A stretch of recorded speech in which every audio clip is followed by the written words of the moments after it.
Let's talk about the Capricorn Full Moon and what I'm calling your existential kink. This Capricorn Full Moon is significant because it is the second of back-to-back Capricorn Full Moon, something that is extremely rare.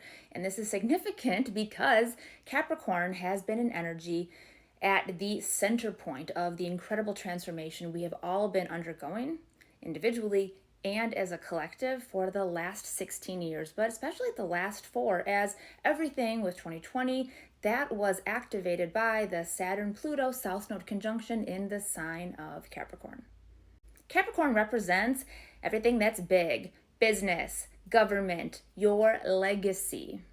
And we have had Pluto in Capricorn since 2008. Pluto represents transformation, death and rebirth, revealings. So there has been that energy, that of the subconscious, death and rebirth, these revealings, these transformation all around, everything pertaining to the big stuff in your life, your legacy. But why did I mention the existential kink? Because when we are dealing with these big areas of our life, fused with the energy of the subconscious, death and rebirth, transformation and revealings, we are seeing where we have these patterns, these blocks, these chains in our life that seem to be preventing us from what it is that we want. However, what we are often not realizing is that we are the ones that set these chains, these blocks, these patterns in place to protect us from something much larger and something that we actually want.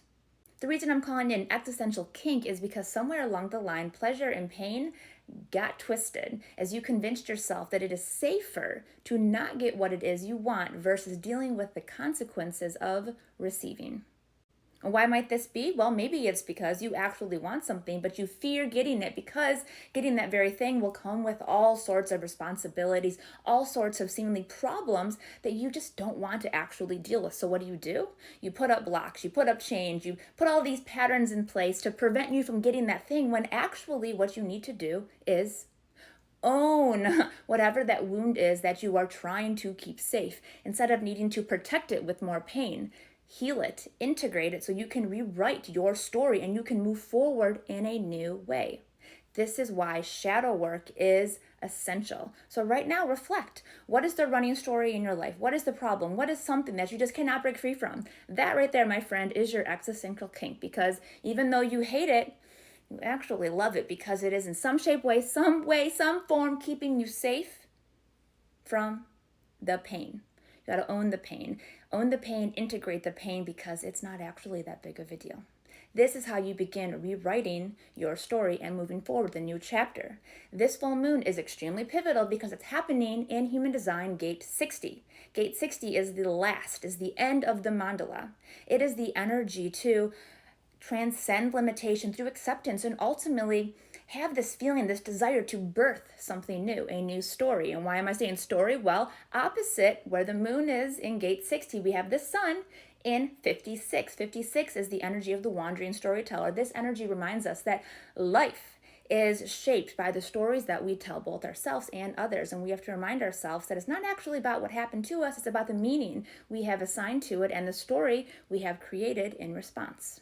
Change your stories, change your life, but you must change the perspective that you have around everything, including what it is that you want, including your legacy, including your ability to receive.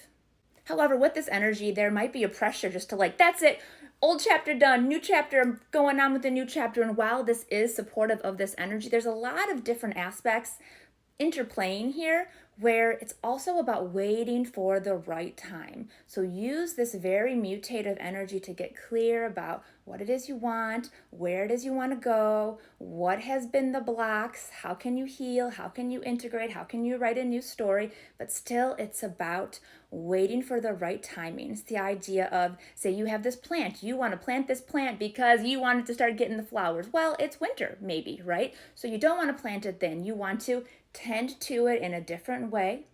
You can write a story in the meantime, but then ultimately you are waiting for the right timing. So yes, there's a big story playing out. Something massive is being concluded. A whole new chapter is moving forward, is starting, but you have to still wait for the right time. So be mindful right now about what is wrapping up. What stories have you been telling yourself? What have you been avoiding? What is it that you actually want? And how can you step into the ultimate creator role in your life?